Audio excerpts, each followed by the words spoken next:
Hey vMixers, Tony Pacheco here. Today I want to show you how to bring in a couple of ASL, it's American Sign Language, people into your production. So for cases where you need to have ASL on your vMix production, I'm going to bring them in as an overlay, and I'm going to bring them in as a circle overlay with a little border on there to make it a little bit spicier. So just to begin with, give you an idea of what you're seeing here. For my inputs, you will see I've got the desktop capture, and that is purely for this recording. Otherwise, it's not used at all in this production method. Input 2 is the microphone I'm talking to you on. Again, not used. You won't need this for creating these overlays. Now, what we do have though, we have two callers, so call ASL1 and call ASL2. These are vMix calls. They're coming in, they're live right now, coming in from a couple of vMix call machines. And so those would be the ASL people. And of course, here is the program feed, which is coming in as a video capture. And what I am missing is the audio for that vMix capture. So let me just do that for you right now. I'm going to add that audio. So I'm going to go over here, add an audio input. It's coming in through my Focusrite USB ASIO, and I know it's input 2, and there it is. So that is that here. It's kind of throwing me off right now. So I'm going to just take that out of my headphones, but let me take you over to the audio section. So audio input 1, again, is my microphone for this demo. It needs to be on, but it's not routed to any of the buses except for bus G, which is what I'm using for this recording. So that's what that is. So I don't need to see that. ASL people, again, the sign language, they don't do audio, so I can turn off anything to do with audio, okay, and actually take them off here. And then we've got our program feed, which is the video capture, and I'm not running any audio through video capture, so I can just remove that from everything else. And then the last thing I have is the audio capture 2, which is the actual audio from this program feed coming in through a separate audio capture. I do want to take that out of my headphones, so I'm going to just click on the properties box and just click the headphones, and that just removes it from my headphones. It doesn't remove it from program. If I take it off the main, you see it's gone from my program feed. So that's the audio side of things. So generally speaking, when you're dealing with overlays, you have 4 overlay channels, so you can overlay anything. And so, for instance, I'm going to overlay my ASL person using overlay button 1, and boom, there it is on program. You notice it's a full screen overlay. I'm going to bring in overlay 2. There it is to the right. Overlay 3 is there, and overlay 4 is there. I'm only going to use overlay 2 for this exercise here. Now, just to recap how to do overlays or how to position them, if you click the overlay at the bottom here, and select the overlay number. So number 1, you can see the type is full screen. That's why when I hit that button, it did a full screen overlay. Button 2, however, was a picture-in-picture. And when you click it, it fades in. You can change that to, all these other cool things, but fading generally is fine. And it's basically a half a second dissolve there. To change the position of overlay 2, you can just click the red box. That's the overlay itself. Move it anywhere you like. So if I move it right to the middle here, hit OK, and then go and hit my overlay 2, there it is. It's stuck right in the middle, which is not where you want to put your ASL people. So usually they live on like the top right or so. So let's do that. Let's pop it on the top right. So there's the top right, and hit OK. So now when I hit overlay 2, there they are, and they do their thing. If I now want to bring in my second ASL person, because the first one has been doing it for half an hour and they need a break, I would click overlay 2, and if you watch what happens on the program monitor, you see that the first one goes away and then the second one fades in. Not terribly elegant. So we're going to fix that in a few minutes. But for now, let's just focus on the look of this particular overlay. It's a standard rectangle. I want to go with something a little bit fancier. I want to go with like a circle. And so in vMix, there's no like built-in like circle that you can use. So for this, what you want to do is you want to build in some masks and borders. So we're going to do both of those things. So I'm going to toggle over to my folder, or my mask border folder, and you could see here I've created a bunch, and there's two kinds. There's these borders and there's the masks. The borders sort of coincide with the masks as far as their shape and size. So I'm going to first let's talk about masks. So I'm going to use this circle one here, mask 4. Okay, and I'm going to bring this into vMix. Of course, you know, in vMix you can add an image file by going into add input and then going into, you know, image, and then you kind of navigate to that folder, etc., etc. Like that's a lot of mouse clicks, or you can simply just click and drag it into vMix, and there it is. There's our mask. I like to organize my stuff, so I'm going to take this mask and just stick it into my masks tab. That way later, if I want to just look at, let's say I've got like hundreds of inputs, and I just want to look at my masks, I can just click on my masks and I will just see my masks. Okay, so there's that, and I'm not going to need to do anything else with this mask, so I don't even need to see it. I'm going to right click on it and just to sort of minimize it. But how do I apply the mask to my actual collar? So in your collar, you would go to the gearbox here. Select the gearbox, go down to your color key. And in your color key, you're going to come down to the bottom here where it says key/fill input, key fill input. There's none, but there is. I'm going to use that input, number 7, which was my mask -04 PNG. That's the input I'm going to use as my key fill.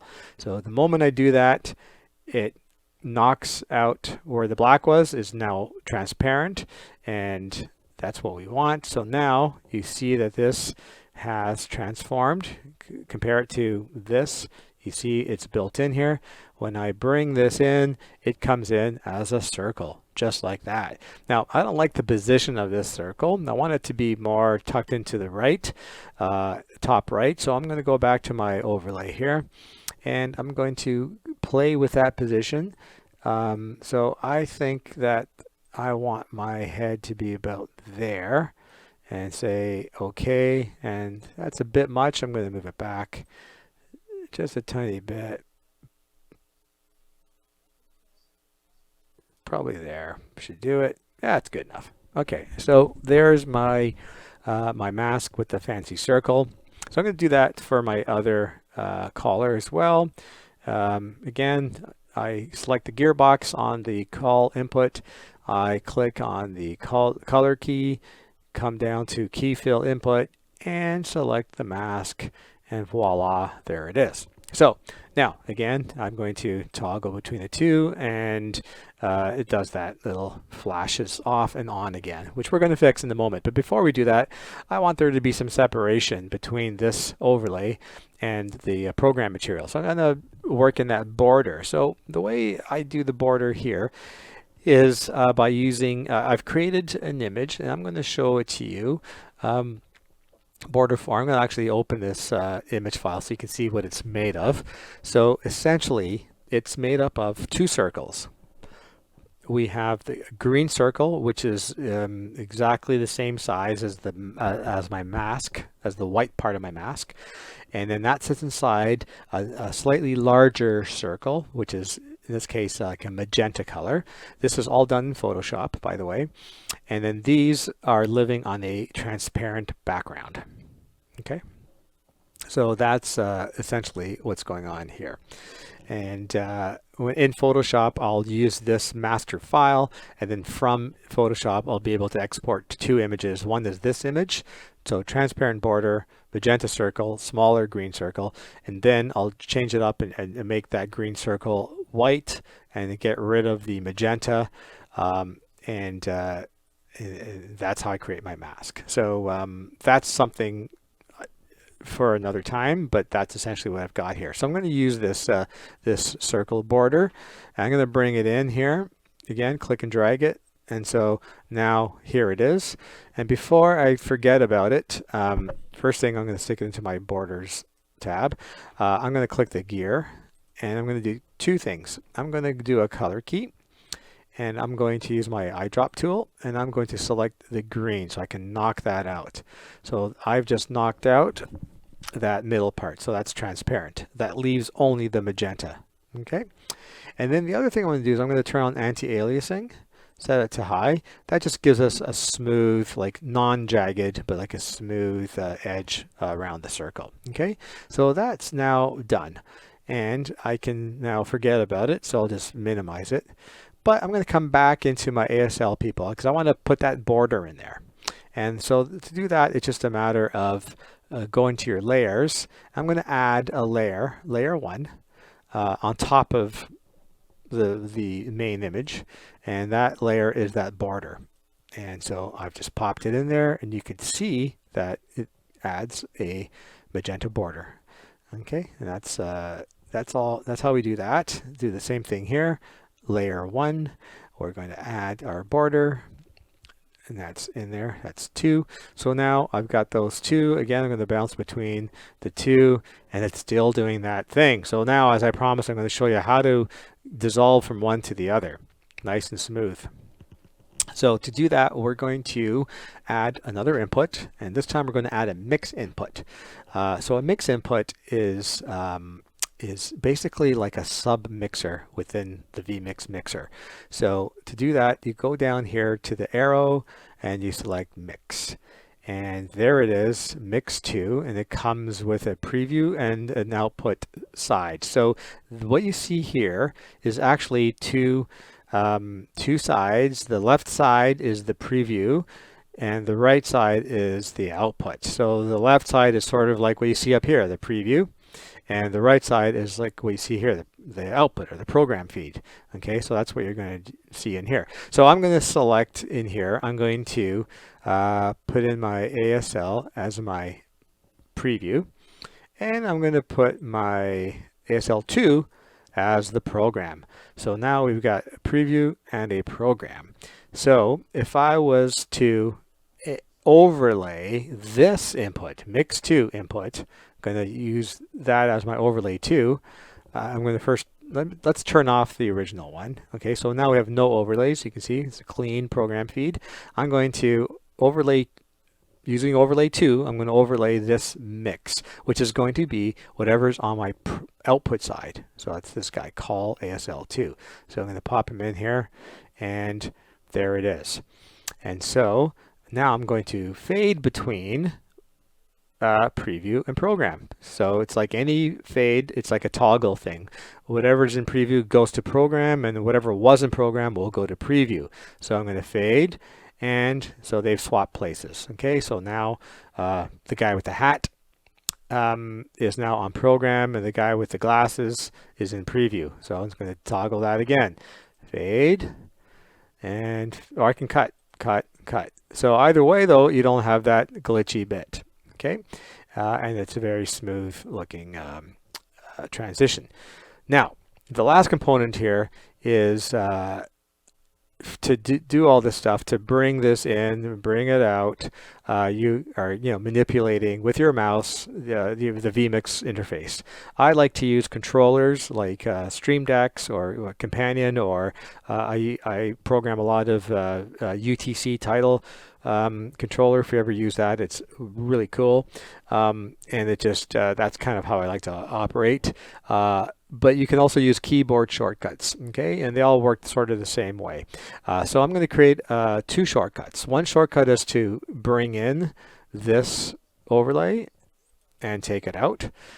And the other one is to transition between one and the other. So let's start off with our first shortcut. So I'm going to go over the settings, and I'm going to go over to shortcuts here. I'm going to add a shortcut, okay? And I'm going to use my Z key, because I want to, and the function is going to be a overlay, and I'm going to overlay input 2. So overlay input 2. So that's basically a toggle, and the input is going to be that mix input that we had before. So mix input 2. So mix 2, when I click this Z key, it's going to overlay channel 2. So let's see how that works. So hit OK, and I'm going to hit Z, and there, I've brought it in. I'm going to hit the Z key again, and it's gone. So that's first things first is done. The next thing I'm going to do is the shortcut for transitioning between what's on preview and what's on program. Okay, so I'm going to go back to my shortcut menu, and I'm going to select add a shortcut, and for this I'm going to use my M key. Just use whatever you like, I don't care. The function is going to be a transition, okay, and it's going to be a fade, and it's going to be so I'm going to scroll right up to the top, and I'm going to, actually, it doesn't matter, I can do preview or I can do active. I'm going to select preview, okay, and of mix number 2, okay. So I'm going to hit OK here, say OK. So now let's bring in our ASL, and now I'm going to hit that M key, and now the M key is just transitioning whatever is in preview, is putting it to program within the mix 2 input. Okay, so that's how we would do that. I'm still not happy with the positioning of this overlay, so I'm going to move it down a bit. So I'm going to just pan it down. Oops, I'm going the wrong way. There, and I'm going to move it to the right a tiny bit, and I wish I could do it as a live, but I can't. So there, that's a bit better. Anyways, see the full circle. So that's the overlay right there. So I hope that that is something that you might find useful. I know that I will find it useful for sure. So thanks, and have a lovely day.